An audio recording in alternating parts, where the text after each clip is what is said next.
And Sarah said, God hath made me to laugh, so that all that hear will laugh with me. It was far above the power of nature, and even contrary to its laws, that the aged Sarah should be honored with a son. And even so, it is beyond all ordinary rules that I, poor, helpless, undone sinner, should find grace to bear about in my soul the indwelling Spirit of the Lord Jesus.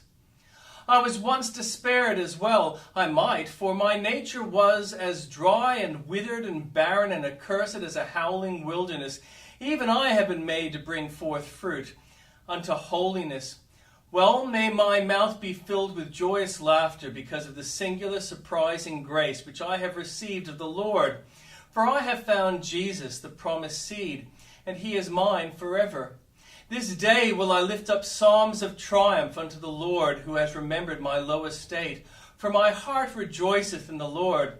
Mine home is exalted in the Lord. My mouth is enlarged over mine enemies, because I rejoice in thy salvation. I would have all those that hear of my great deliverance from hell and my most blessed visitation from on high laugh for joy with me. I would surprise my family with my abundant peace. I would delight my friends with my ever-increasing happiness. I would edify the church with my grateful confessions and even impress the world with cheerfulness of my daily conversation. Bunyan tells us that Mercy laughed in her sleep, and no wonder when she dreamed of Jesus. My joy shall not stop short of hers, while my beloved is the theme of my daily thoughts. The Lord Jesus is a deep sea of my joy. My soul shall dive therein, shall be swallowed up in the delights of his society. Sarah looked on her Isaac and laughed with excessive rapture, and all her friends laughed with her. And thou, my soul, look on thy Jesus, and bid heaven and earth unite in thy joy unspeakable. He openeth, and no man shutteth. Jesus is the keeper of the gates of paradise, and before every believing soul he setteth an open door, which no man or devil shall be able to close against it. What a joy it will be to find that faith in him is the golden key to the everlasting doors.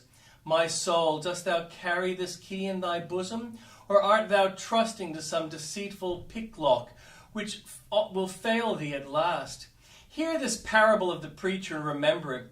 The great king has made a banquet, and he has proclaimed to all the world that none shall enter but those who bring with them the fairest flower that blooms. The spirits of men advance to the gate by thousands, and they bring each one the flower which he esteems the queen of the garden. But in crowds they are driven from the royal presence and enter not into the festive halls. Some bear in their hand the deadly nightshade of superstition, or the flaunting poppies of Rome, or the hemlock of self-righteousness. But these are not dear to the king. The bearers are shut out of the pearly gates. My soul, hast thou gathered the rose of Sharon? Dost thou wear the lily of the valley in thy bosom constantly? If so, when thou comest to the gates of heaven, thou wilt know its value.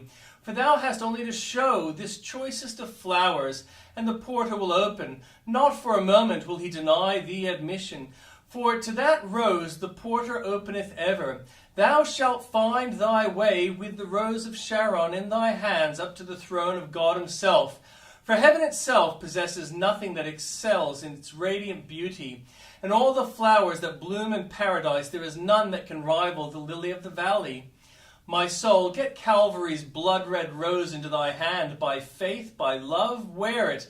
By communion, preserve it. By daily watchfulness, make it thine all in all. And thou shalt be blessed beyond all bliss, happy beyond a dream. Jesus, be mine forever, my God, my heaven, my all.